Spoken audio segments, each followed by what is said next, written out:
ये एक अच्छा प्रपोज़ल है। वो सुनकर चुप रह गई थी। अच्छा, इसे रिजेक्ट करती हो तो फिर क्या करोगी? किसी तायाजाद या चचाजाद से ब्याह दी जाओगी? ये करना चाहती हो तुम? वो ये सब कुछ कम से कम नहीं करना चाहती थी। उसकी पसंद एक तरफ रखकर उसे इस रिश्ते को एक रिश्ते के तौर पर देखो।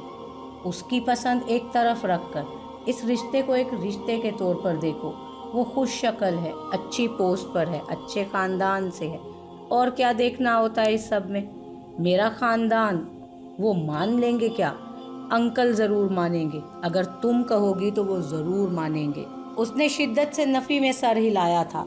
अपने मुंह से बाप के सामने रिश्ते की बात, और वो भी पसंद की? हरगिज़ हरगिज़ नहीं। मुझे पता है तुझ में इतनी हिम्मत नहीं है कि तू ये कर सके, लेकिन फातिमा, मेरा मशवरा है कि ये कर जा अपने लिए। ये गुनाह नहीं होगा। वो इतने तंग दिल नहीं हैं, वो तेरी ज़रूर सुनेंगे। वो कम से कम तेरे गंवार कज़न्स पर उसे फोकियत ही देंगे।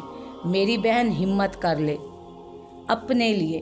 वो नाखून चबाती किसी सोच में गुम थी। ये किस्मत की तरफ से एक मौका है तेरे लिए। तू सारी ज़िंदगी के लिए इस जंजाल से निकल जाएगी फातिमा, जैसे मेरी माँ को मोहब्बत ने हर जंजाल से आज़ाद कर दिया था। वो एक लम्हे को चुप रह गई। तुझे ब्याह कर अपने बाप के जैसे घर में नहीं जाना होगा फातिमा, बल्कि उस घर को छोड़ कर जाना होगा। वो सब कॉन्फ्रेंस रूम में जमा थे। कल के ओटी के लिए उनको ऑपरेशन दिए जा रहे थे कि कौन किसे ऑपरेट करेगा। डॉक्टर अंसारी ने वो फाइल मेहरान की तरफ बढ़ाई थी। ये आप करेंगे डॉक्टर मेहरान? उसने इस बात में सर हिला दिया। तभी बिलाल होले से खंकारा था। एक्सक्यूज़ मी सर, ये केस मुझे ऑपरेट करना है। उसने कहा था, डॉक्टर मेहरान को आप कुछ और दे दें, बल्कि ये मेरे वाला थायराइड दे दें। मैं तो ये कई बार कर चुका। नो सर, मैं यही करूँगा। नो सर, ये केस मुझे चाहिए। मेहरान ने उसे आंखें दिखाई थी। अपने काम से काम रखो। मैंने तुमसे बात की है, मेरी बात तो की है। Shut up, you shut up. बस। अंसारी साहब ने हाथ उठाकर दोनों को चुप करवाया था। डॉक्टर मेहरान, आप थायराइड कर लें। ये फेयर नहीं है सर। हर बार आप उसकी साइड लेते हैं। ये ज्यादती है। मैं अपना केस क्यों दूं? उन्होंने लाचारगी से उसे देखा। चलें बिलाल, कोई बात नहीं, अगली बार सही। उसने नफ़ी में सर हिलाया। नो सर, मुझे यही चाहिए बस। ये तो नहीं मिलने वाला। मेहरान ने इस्तेहज़ा से उंगली दिखाई थी। अपनी हद में रह जलील आदमी, वो चिल्लाया था। जवाबन वो हंसा। लगता है बहुत मिर्चें लग रही हैं तुझे साले। कभी तू किसी के पास देखकर कोई चीज़ खुश हो जाया कर, हासदी गासिब इंसान। बिलाल उठकर उस पर पल पड़ा था।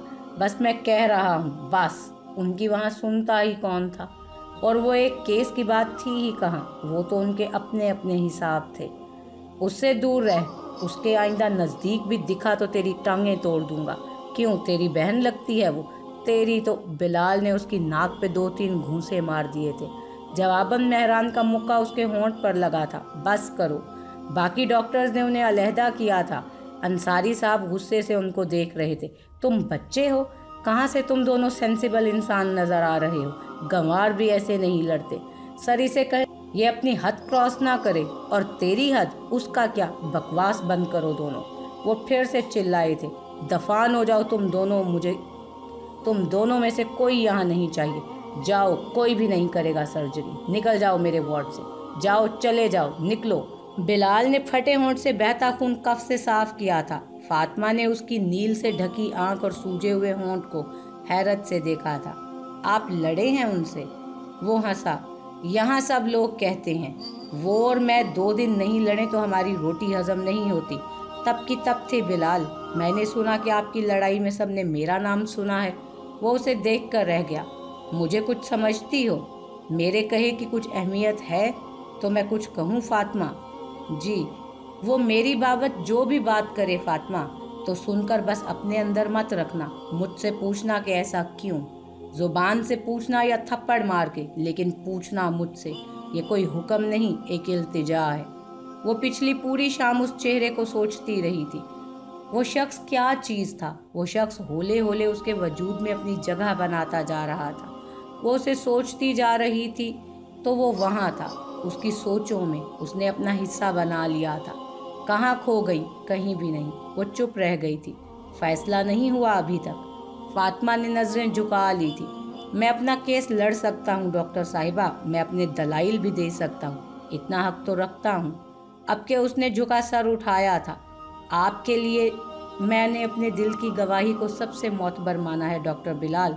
وہ ذرا رکی تھی اور یہ کہتا ہے کہ ہاں کر دو، اس نے کہا تھا، اور بلال نے سر دیوار سے ٹکا کر آنکھیں موند لی اور دیر تک مسکراتا رہا تھا۔ وہ نظریں جھکائے واپسی کے لیے پلٹ گئی تھی۔ بلال ظفر کو اپنے آپ پہ بے تحاشا رشک آ رہا تھا۔ تجھے کیوں لگا کہ میں تیری بات سن کر تیرا ماتھا چوموں گی بلال؟ وہ اس کے لیے تیار تھا۔ اسے پتا تھا کہ وہ ہرگز نہیں مانیں گی۔ اول تو خاندان سے باہر، اوپر سے وہ ان کی ذات تو کیا ان کی زبان کی بھی نہیں تھی۔ ہرگز نہیں، میں مر جاؤں تب بھی نہیں۔ اس نے انہیں بغور دیکھا۔ پر میں اسے زبان دے چکا ہوں والدہ، آپ نے ہی تو سکھایا ہے کہ زبان کی کیا اہمیت ہے، اور ماں کی اہمیت، اس کی مرضی، اس کی کوئی اہمیت ہے کہ نہیں؟ اس کی کوئی وقت نہ ہوتی تو میں یہاں کیوں ہوتا والدہ؟ اور میں کہہ رہی ہوں میرا انکار ہے۔ اس نے نفی سے سر ہلا دیا تھا۔ ایسے نہیں، یہ زبان ذات اور خاندان کے توق ایک طرف رکھ کر بات کریں۔ میں دلیل سے قائل کرنے آیا ہوں اماں، دلیل سے ہی قائل ہوں گا۔ وہ اسے دیکھ کر ہی رہ گئی تھی۔ اپنی ساری پڑھائیاں ماں پہ آزمائے گا؟ نہیں، کوئی کسی کو نہ آزمائے، میں آپ کو نہ آپ مجھے۔ وہ پھر رکا اور رسان سے ان کا ہاتھ تھاما۔ وہ میری پسند ہے اماں، مجھے اس کا حق نہیں ہے۔ ماں کے حق بتاؤں میں تجھے؟ رسول اللہ صلی اللہ علیہ وآلہ وسلم نے ایک صحابی کو اپنی بیوی کو طلاق دینے کا کہا تھا۔ کیوں؟ کیونکہ اس کی ماں کہہ رہی تھی۔ آپ ماں بن کر تو انکار نہیں کر رہی ہیں، آپ تو سردار سرکار ہیں، اونچی ذات، چھوٹے لوگ، یہ زبان، وہ خاندان۔ اس زمانے کی ماں یہ سب نہیں سوچتی تھی والدہ۔ آپ ماں بن کر کہیں گی تو جان حاضر ہے، لیکن ماں تو بنے نا۔ وہ بولتا چلا گیا تھا بے بسی سے۔ دیکھ پتر، اس خاندان میں ملاوٹ ممکن نہیں ہے، کم از کم میرے جیتے جی تو نہیں۔ تو یہ نہ سمجھنا کہ تو پتر ہے، سب سے چھوٹا ہے، لاڈلا ہے، تو شتر بے مہار ہے، کسی بھول میں نہ رہنا۔ وہ انہیں دیکھ کر ہی رہ گیا تھا۔ شادی تو میں اسی سے کروں گا اماں، ماں کو چھوڑ دے گا؟ اس نے نفی میں سر ہلایا۔ نہیں، میں کوئی کمزور مرد نہیں ہوں جو رشتوں کی ترازو میں انصاف نہ رکھ سکے۔ میں ڈنڈی نہیں ماروں گا اماں۔ جو آپ کا حق ہے وہ آپ کا ہے، جو میرا حق ہے وہ میرا ہے، اسے چھوڑوں گا نہ ہی آپ کو، آپ مانو یا نہ مانو۔ وہ اٹھ کھڑا ہوا تھا۔ زبان ذات اور خاندان سے بہت اونچی میری محبت ہے، ماں کے لیے محبت، اپنی ذات کے لیے اور اس کے لیے۔ انہوں نے اسے سرتاپا غور سے دیکھا تھا۔ وہ سفید شرٹ اور بلیک پینٹ میں ملبوس تھا، گلے میں ٹائی، سلیقے سے بنے بال، مطلب انٹرویو کے لیے تیار۔ لیکن وہ کوئی انٹرویو تو نہیں تھا، وہ تو ایک بیٹی کے باپ کی ایک ایسے شخص کے ساتھ نشست تھی جو اس کا طالب تھا۔ تمہاری والدہ یا گھر سے کوئی نہیں آیا؟ ابو میرے حیات نہیں ہے سر۔ والدہ کا میں جھوٹ نہیں بولوں گا اور نہ ہی کوئی وعدہ کروں گا۔ وہ اپنے اصولوں اور روایات کی پکی ہیں، اپنی ذات اور خاندان کے لیے وہ کسی بھی حد تک جا سکتی ہیں۔ میں انہیں نہیں منا سکا، منا سکوں گا بھی کہ نہیں، اس کی بھی کوئی گارنٹی نہیں ہے۔ وہ اسے دیکھ کر ہی رہ گئے تھے۔ نافرمان ہو، میں خود کو بھی جسٹیفائی نہیں کروں گا سر۔ یقیناً میں بھی ایک ضدی ماں کی اولاد ہوں، میں بھی بغاوت پر اترا ہوا ہو سکتا ہوں سر، لیکن وہ حالات بھی تو دیکھیں نا۔ جائز حقوق کو ناجائز طریقے سے دبا دیا جائے تو بغاوت ہی جنم لے گی۔ تم سچ کچھ زیادہ ہی بولتے ہو۔ کیا کروں سر، بس یہی تو آتا ہے۔ انہوں نے سر ہلایا۔ میرا خاندان بھی تمہیں قبول نہیں کرے گا۔ دو محاذوں پر جنگ لڑ لو گے؟ وہ مسکرایا۔ جنگ کس کافر کو لڑنی ہے سر؟ سر ہم تو محبت والے لوگوں میں سے ہیں، زخم دینے والوں میں سے نہیں ہوں، سینے والوں میں سے ہوں۔ میری بیٹی خوش رہے گی تمہارے ساتھ؟ میں بہت خوش رہوں گا اس کے ساتھ۔ وہ رہے گی یا نہیں یہ تو وہ بتا سکتی ہے۔ وہ ذرا کی ذرا چپ رہے تھے۔ اسی شام انہوں نے اس سے پوچھا تھا، تم خوش رہو گی اس کے ساتھ؟ آپ کو کیا لگتا ہے ابو، میں خوش رہوں گی؟ اس کی گارنٹی دنیا کا کوئی باپ نہیں دے سکتا میری دھی۔ دے سکتا تو رونا کس بات کا ہوتا۔ وہ چپ رہ گئی۔ مجھے بندے پر رکھنا نہیں آتا ابو، فیصلہ آپ کریں، جو ٹھیک لگے۔ اچھی بیٹیاں، اچھی لڑکیاں ماں باپ کی مرضی پہ سر جھکاتی ہیں۔ یہ ممکن ہی نہیں کہ ان کے ماں باپ اچھے نہ ہوں۔ دنیا کے کوئی ماں باپ برے نہیں ہوتے، बस वो अपनी औलाद के लिए किस शय को खुशी गर्दानते हैं, ये उन पे अच्छा बुरा होने का लेबल लगाता है। हम किसी के लिए जो खैर समझ रहे हैं, शायद उसकी तरफ से देखें तो वो शर हो। वो वजूद दरख्त से बंधा हुआ था, दुपट्टे से बेनियाज, शानों तक बिखरे बाल, सूखे होंठ, हाल से बेहाल। वो मजमा बहुत इश्तियाल में था, सर पे पगड़ियाँ बांधे कलफ ज़दा कपड़ों में मलबूस आदमी जो हाथों में पत्थर लिए हुए थे और उसे गालियाँ देते पत्थर बरसा रहे थे। वो दर्द और तकलीफ से कराहती थी, चिल्लाती थी, रोती थी, पर रहम वो किसी की आंखों में नहीं था। उसके वजूद पे जा बजा जख्म बन चुके थे, जगह जगह से खून बहने लगा था। बेहया, बेगैरत, लानत है। उस आदमी ने वो बड़ा सा पत्थर उस पे उछाला। वो दर्द की शिद्दत से चीख पड़ी थी। फातिमा चीख मार के उठ बैठी थी। कमरे में मलगजा सा अंधेरा था, दूर तक सन्नाटा फैला हुआ था। वो बैठी लंबे लंबे सांस लेती हाँफ रही थी। उसका सारा वजूद पसीने में भीग चुका था। फातिमा अंदर कमरे में बैठी थी। उसके पास ऐनी थी, उसकी खाला और दो और खवातीन। बाहर बारात आ चुकी थी।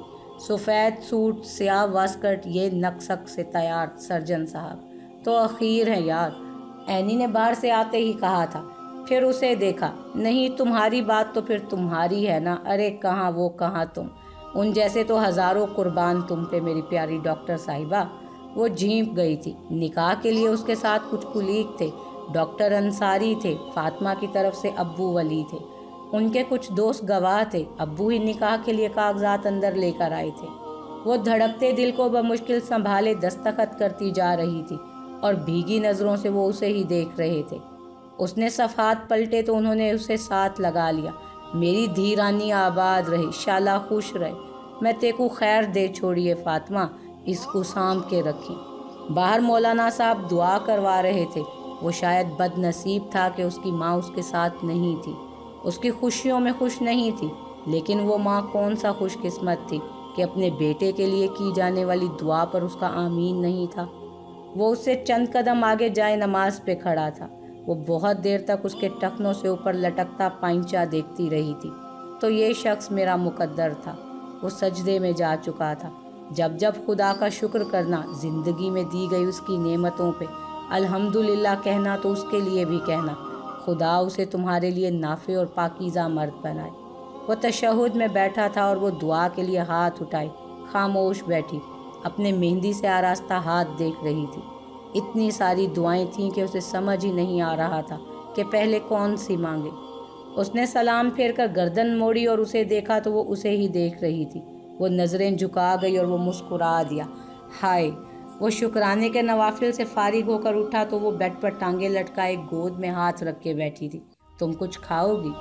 मुझे तो भूख लगी है, मैं कुछ बना दूं? उसने कानों को हाथ लगाए। तौबा अस्तगफार, तुम्हें मुलाजमा के तौर पर तो भर्ती नहीं किया फातिमा। वो चुप रह गई। ये पार्टनरशिप है, मेरे लिए 50-50, ना मैं ज़्यादा मोतबर और ना तुम मुझसे कुछ कम बराबर की हिस्सेदार। तो कभी मैं भूखी होंगी तो आप बना दीजिएगा। वो हंस पड़ा। चलो ठीक है, लेकिन कम से कम आज नहीं। आज तुम्हारा हिस्सा ये होगा कि तुम मेरे साथ खाने में शरीक होगी। कुछ देर बाद वो किचन में थे। बिलाल फ्रोज़न फूड के टिन निकाल रहा था और वो पास खड़ी थी। उसने छुरी उठाकर सब्ज़ी की टोकरी सरकाना चाही, लेकिन उसने आहिस्तगी से उसका हाथ झटक दिया। मैडम सुकून कर ले, मैं कह देता कि कमरे में जाओ, लेकिन ये भी नहीं कह सकता। तुमसे इतनी देर इतनी दूर भी नहीं रह सकता अब। वो झींप गई थी। वो सारा वक्त उससे छोटी छोटी बातें करता रहा।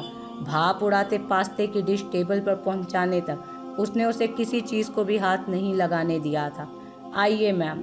उसने उसके लिए कुर्सी घसीटी थी और उसके बाद खुद बैठा था। मेरे ख़ानदान में ना औरत को अहम चीज़ नहीं माना जाता, बस एक चीज़ माना जाता है। मैंने सारी ज़िंदगी अपने बाप को माँ से बात करते या मुस्कुराते नहीं देखा। फातिमा, उन्हें लगता था 4 बंदों के सामने अगर वो बीवी से नरमी से बात करेंगे तो जन मुरीद बन जाएंगे। किसी के सामने औरत के लिए हमदर्दी दिखाएंगे तो बहुत छोटे हो जाएंगे। वो उसके लिए पास्ता निकाल रहा था। ऐसे नहीं होता। मैं मानता हूँ मर्द के दर्जे औरत से कुछ ऊपर हैं, लेकिन कब? जब वो उन दर्जों तक रहकर औरत को उसके दर्जों पर रखता है। जब वो अपने दर्जे फलांग कर आसमान होना चाहता है और औरत को हुक्म देता है कि वो नीचे चली जाए, तो वो फिर उससे बरतर नहीं रहता। جو مرد اپنی عورت سے محبت نہیں کر سکتا، کرتا ہے تو جتا نہیں سکتا، جتاتا ہے پر کر نہیں سکتا، تو وہ مرد نہیں ہوتا فاطمہ۔ وہ خاموشی سے نوالے لے رہی تھی۔ میرے اور تمہارے درجے برابر نہ صحیح فاطمہ، لیکن اس گھر میں میں اور تم برابر ہیں، میری زندگی میں میں اور تم برابر ہیں۔ میں 100 تب بنوں گا جب تمہارا 50 مجھ میں شامل ہوگا۔ میرے بغیر تم ادھوری ہو تو میں بھی تو تمہاری وجہ سے کامل ہوں۔ تو بس میں یہی کہنا چاہتا ہوں، مجھے کامل کرنے کے لیے شکریہ۔ وہ مسکرا کر کہتا جا رہا تھا۔